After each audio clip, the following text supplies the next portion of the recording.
Olá pessoal, então vamos dar sequência ao nosso módulo de ligações químicas e hoje seguir falando um pouco sobre as ligações iônicas. A gente viu no último videoaula de como eram formados cátions e os ânions e agora a gente vai entender um pouco como ocorre a interação entre essas espécies. Bom, a fórmula de um composto, quando a gente fala, por exemplo, cloreto de sódio é NaCl, na verdade nós estamos mostrando a fórmula mínima, a fórmula da menor proporção de números inteiros entre os cátions e ânions. Mas na verdade, quando a gente fala do cloreto de sódio, nós estamos falando de um agregado de N cátions e N ânions. Né? Mas, de uma forma mais simplista, a gente vai falar apenas de NaCl. Mas em alguns momentos é interessante a gente entender como é que se dá essa estrutura. Então, a união de íons monoatômicos ocorre a partir de um cátion e de um ânion, né? O que acontece? Como o cátion, nesse exemplo aqui, é o sódio e ele tem carga positiva, uma unidade de carga positiva, e o cloreto, que também tem uma unidade, só que de carga negativa, a proporção entre os dois é de 1 para 1, tendo em vista que o cloreto de sódio é uma espécie neutra. Já no caso do óxido de alumínio, o que vai acontecer? Eu tenho o alumínio com carga mais 3 e o oxigênio, o íon óxido, com carga menos 2. A proporção para que seja de números inteiros, né, será 2 de alumínio para 3 de oxigênio. Por quê? Porque 2 vezes mais 3, ou seja, eu tenho 2 alumínios, cada alumínio tem carga mais 3, 2 vezes 3 mais 6. O oxigênio tem carga menos 2 vezes 3 oxigênios, 3 vezes menos 2, menos 6. Menos 6 com mais 6 fecha a carga neutra dessa espécie. Uma forma mais simples de fazer isso é pegar a carga do cátion e essa carga se tornar o índice do ânion. A carga do ânion se tornar o índice do cátion. E é por isso que tem oxigênio 3, alumínio 2. E nesse caso aqui, eu tenho o magnésio, né, com carga mais 3 e o nitrogênio com carga menos 3. Vou fazer a mesma coisa. A carga do ânion se torna o índice do cátion, a carga do cátion se torna o índice do ânion e eu tenho Mg3N2. E por fim, o último exemplo que eu vou trazer de íons monoatômicos, ou seja, formado por um único tipo de átomo, o ferro com carga mais 2 e o oxigênio com carga menos 2. Se eu pegar o índice a carga desse e tornar índice do cátion, a carga do cátion tornar o índice do ânion, eu vou ter Fe2O2. Como a fórmula dos compostos iônicos é a menor proporção de números inteiros, eu poderia simplificar e a forma correta dele seria FeO, tendo em vista que seria 2 para 2, a mesma coisa que 1 para 1. Agora eu também tenho espécies de ânions ou cátions poliatômicos. O que quer dizer isso? Nesse caso eu tenho o íon alumínio, né? O cátion alumínio, na verdade, né? Mais 3, e o íon sulfato, o ânion sulfato, com carga menos 2. Eu vou considerar que o SO4, o íon sulfato, ele é uma espécie única. A carga do íon sulfato passa a ser índice do cátion alumínio, a carga do alumínio passa a ser índice do íon sulfato. Por isso que eu tenho que colocar entre parênteses. Haja visto que a carga do sulfato é mais 2, mas para SO4. E como eu preciso para neutralizar, eu preciso de 3 vezes isso. Né? Então eu coloco o íon sulfato entre parênteses e coloco o índice 3. A mesma coisa com o cátion poliatômico, né? No caso aqui do íon amônio. O íon amônio, carga mais 4, né? E o íon sulfato, fosfato, menos 3. A mesma coisa, a carga desse aqui passa a ser índice desse, a carga desse passa a ser índice desse daqui. Tranquilo? Bom, neste caso aqui tem uma coisa errada, tá, pessoal? Aqui, ó, por isso que eu até parei um pouco de falar. O íon amônio é NH4+. A carga dele é mais 1, né? E não mais 4. Por isso que, ó, a carga do fosfato virou índice do íon amônio, tá aqui. NH4 3 vezes. Então, o 4 é índice do hidrogênio. Para cada 1 nitrogênio, eu preciso de 4 hidrogênios. E aí, a carga desse, que é mais 1, passa a ser índice desse aqui. Como é 1, eu não preciso colocar nada. Tranquilo?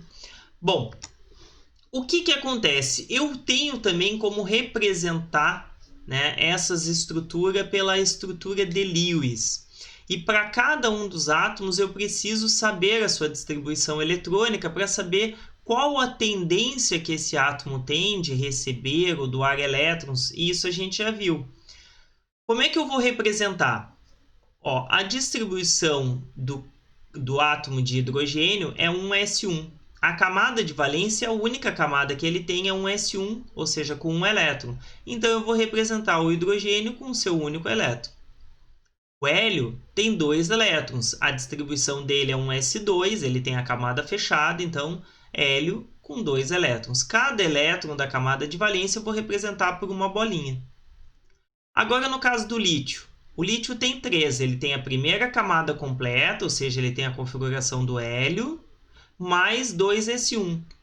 Na camada de valência, que é a camada mais externa, aquela que tem o maior número aqui de nível, ou seja, 2, ele tem apenas 1. Então, o lítio tem apenas um elétron. Por que não é que ele não tem os elétrons do cerne? Eles só não são representados, porque os elétrons que participarão das ligações serão os elétrons da camada de valência. O berílio é a mesma coisa, ele tem a camada interna preenchida, mais 2 elétrons na camada 2. Está aqui, os 2 elétrons na camada 2 do berílio. O boro tem 3, carbono 4 e assim por diante. Uma coisa que eu quero chamar a atenção, ó, o flúor e o bromo. Apesar do flúor ter 9 elétrons, a distribuição dele é 1s2, 2s2, 2p5. Na última camada ele tem 7 elétrons. Está aqui, ó, 1, 2, 3, 4, 5, 6, 7. O bromo tem 35, a distribuição dele é toda essa daqui, tá? O que acontece? Na última camada, que é a camada de valência, que é a camada 4, ele tem 7 elétrons. Ou seja, a camada de valência do bromo e do flúor é igual. Ambos têm 7 elétrons na camada de valência e por isso que ambos estão na família 17. Bom, essa daqui é a forma como a gente representa cada um dos átomos. E como é que a gente vai representar a estrutura de Lewis para um composto iônico? A formação, por exemplo, do cloreto de cálcio. O cálcio ele tem 2 elétrons na camada de valência. Tendo em vista que ele tem baixa energia de ionização, ou seja, a energia necessária para retirar esse elétron dele é muito pequena, e tem uma baixa também afinidade eletrônica, então a energia para eu dar mais 6 elétrons para ele completar o seu octeto é muito alta, né? Porque ele não tem afinidade eletrônica. O que vai acontecer? Ele doa esses elétrons. O cloro, por sua vez, ele tem alta energia de ionização, ou seja, a energia para retirar um elétron dele é muito alta.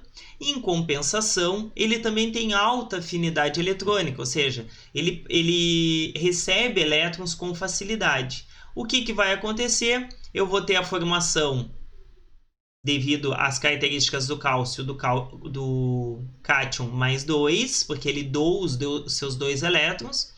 Mas ele doa, fica sem? Não, ele fica sem na camada de valência. Lembrando que a camada anterior do cálcio tem 8 elétrons e ele vai assumir a configuração do gás nobre, né, anterior a ele, que é o argônio. O cloro, por sua vez, cada um deles recebe um elétron. E por que tem essa proporção?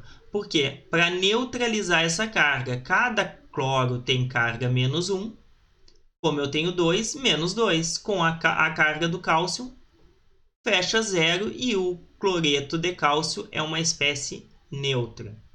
Bom, em nenhum momento eu disse que foi o cálcio que doou o elétron, né? Isso pode acontecer, mas não necessariamente. Eu posso ter, por exemplo, um cátion formado de uma espécie, um ânion formado de outra espécie, e que quando eu juntar os dois, eu formo o cloreto de cálcio, mas não quer dizer que o cálcio que doou os elétrons para o cloro. O cloreto pode ter recebido elétrons de outra espécie. Tá? Então, vocês precisam entender que, na verdade, quando a gente vai representar, eu preciso apenas representar que eu tenho que ter uma espécie que doou 2 elétrons e por isso ficou com carga positiva, e que para neutralizar essa carga eu preciso de pelo menos 2 espécies, se for o caso de uma espécie que recebeu um elétron, porque ele ficou monovalente. Bom, no caso da formação do cloreto de sódio, o cloreto, a gente já viu, ele precisa ganhar um elétron. O sódio é semelhante ao caso do cálcio, só que o sódio ele tem apenas um elétron. Então, ao invés do cálcio, que precisa doar 2, o sódio vai doar 1, assumindo uma carga positiva. O cloreto, por sua vez, recebe um elétron e fica com uma carga negativa. A união desses dois forma, então, a espécie cloreto de sódio, que é uma espécie neutra. Bom, e se a gente for falar, então, da energia envolvida? Olha que interessante. Eu falei para vocês desde o início que 2 espécies vão se ligar desde que a energia do sistema, nesse caso um cristal, né, de um sólido iônico, seja menor do que as espécies separadas. E isso a gente observa, por exemplo, a formação do cloreto de sódio, né, a partir do sódio sólido e do gás cloro, eu formo o cloreto de sódio e o ΔH de formação, ou seja, a energia liberada ou absorvida a pressão constante, no seu estado padrão, por isso que tem essa bolinha aqui. O que quer dizer estado padrão? Que eles estão na sua forma mais estável, né? O ΔH de formação é menos 378, um processo exotérmico, ou seja, é um processo que liberou energia. Ele estava num estado de energia e foi para um estado de menor energia. Então, justifica a formação do cloreto de sódio. Só que da onde saiu essa energia? Olha só, para eu tirar um elétron do sódio, ou seja, eu tenho sódio sólido e eu tiro um elétron, eu preciso dar uma energia, que é a energia de ionização, de 495. Bom, mas aí eu vou compensar com a energia, né, envolvida com a afinidade eletrônica do cloro. Então, para eu dar um elétron para o cloro e formar o cloreto, que é a afinidade eletrônica, ele tem um ΔH de ganho de elétron, lembram? A afinidade eletrônica para 1 mol de cloreto é mais 349 e eles têm relação invertida de sinais. O ΔH de ganho de elétrons é inverso, no sentido de sinal, da afinidade eletrônica. Bom, o ΔH de ganho de elétrons é menos 349. Se eu diminuir um do outro, eu vou ver que ainda o processo é endotérmico. Então, tem que existir uma explicação para que isso seja favorável. Se, pelos 2 processos que eu estou olhando aqui, o resultado total da energia dada com a energia recebida foi que eu fico com um processo endotérmico, e não é o que a gente observa. Bom, existem métodos para que a gente determine isso. Mas para isso eu preciso ver cada uma das etapas de formação a partir do sódio metálico e do gás cloro para obter o cloreto de sódio. Não são só essas 2 etapas. Vamos pensar cada uma delas. Esse é um processo chamado de ciclo de Bohr-Haber, né? Que foi proposto por esses 2 cientistas. Então, antes de mais nada, eu tenho que pensar o seguinte: o sódio sólido, antes dele reagir com o cloro, eu preciso transformar ele em gás. Então, para eu sair de um sólido e ir para o gasoso, eu estou sublimando ele. E o ΔH de sublimação do sódio é tabelado, é mais 495. Então, eu estou colocando em vermelho porque é a energia que eu tenho que dar para que esse processo ocorra. Então, aqui está uma imagem de sódio sólido. Agora, eu preciso pegar esse sódio que já está no estado gasoso e preciso retirar um elétron dele. A gente já viu que existe a energia de ionização e que, no caso do sódio, é um processo endotérmico. Como qualquer energia de ionização, é um processo endotérmico. Eu preciso dar energia para retirar. Bom, agora eu tenho o cátion, sódio, no estado gasoso, né? E mais um elétron. Agora eu preciso pensar no cloro. O cloro está na forma covalente, né, de ligação covalente entre dois átomos de cloro. E eu não quero dois átomos de cloro, eu preciso dos átomos de cloro separados. Eu não preciso converter ele para gás porque ele já está no estado gasoso. Então aqui eu só preciso da energia para quebrar essa ligação, né? Então, o ΔH de dissociação, né, do gás cloro é mais 242. Só que cada 1 mol, vamos pensar, cada 1 mol de Cl2, quando eu quebro, eu vou ter 2 mols, porque 1 mol era dos dois juntos, né? Quando eu quebro, eu vou ter 2 mols. E eu não preciso, eu preciso só de 1 mol. Então, por isso que eu coloquei aqui, ó, meio mol de Cl2, né? Meio de Cl2. Quando eu tiver 2, eu vou ter 2 meios. O que é 2 meios? 1 inteiro de Cl2. Só que a energia é de mais 242 para 1 mol. Como é meio mol, eu não posso esquecer de colocar aqui. Bom, seguindo. Depois de eu ter o cloro, né, na forma gasosa que eu já tinha, mas agora separado, eu preciso dar um elétron, que é a afinidade eletrônica. Mas eu não uso a afinidade eletrônica, a gente já viu que a energia envolvida está diretamente relacionada com ΔH de ganho de elétrons, que é menos 349. Aqui é um processo exotérmico. Todos esses processos anteriores eram endotérmicos, por isso que estão em vermelho. E por fim, eu vou ter mais um processo exotérmico, que é o juntar agora o cátion com o ânion. Só que o que acontece? Olha o valor, quanto de energia é liberado. Por quê? Porque a gente não pode pensar que eu estou juntando um cátion com um ânion. Eu estou juntando 1 mol de cátions, ou seja, a constante de Avogadro, que é 6,02 vezes 10 na 23, ou seja, um número muito grande de átomos, de cátions, e um número muito grande de ânions. E isso, a união de cada um deles vai liberar um pouco de energia. O somatório de tudo isso vai chegar a esse valor. Bom, esses valores todos são tabelados hoje, né? Este valor aqui, depois eu vou falar um pouquinho mais dele, que é o ΔH de rede, que é quando eu formo aquela estrutura cristalina. E eu não vou considerar apenas um sódio com um cloro. Eu vou considerar que eu tenho um sódio ligado a vários átomos de cloro, ou seja, interagindo. Depois a gente vai ver um pouco mais sobre isso. O que eu vou fazer agora? Então, tudo que estiver de um lado e igual do outro, eu vou usar a lei de Hess. A lei de Hess, vocês não se preocupem que a gente vai trabalhar com ela quando a gente estiver falando de termodinâmica. Mas isso lá na geral 2. Na geral 1 a gente não trabalha com isso. A gente vai trabalhar mais com estequiometria. Mas vamos pensar o seguinte, ó. Se eu tenho o sódio sólido gerou sódio gasoso. Aqui eu tenho sódio gasoso, então eu posso cortar os dois. Esse sódio gasoso me gerou sódio, o cátion sódio, mais um elétron. O que vai acontecer? Esse elétron foi consumido pelo cloro aqui, ó, pelo cloro que virou cloreto. Este sódio, esse cátion sódio, reagiu com cloreto aqui embaixo, então eu posso cortar. Ó.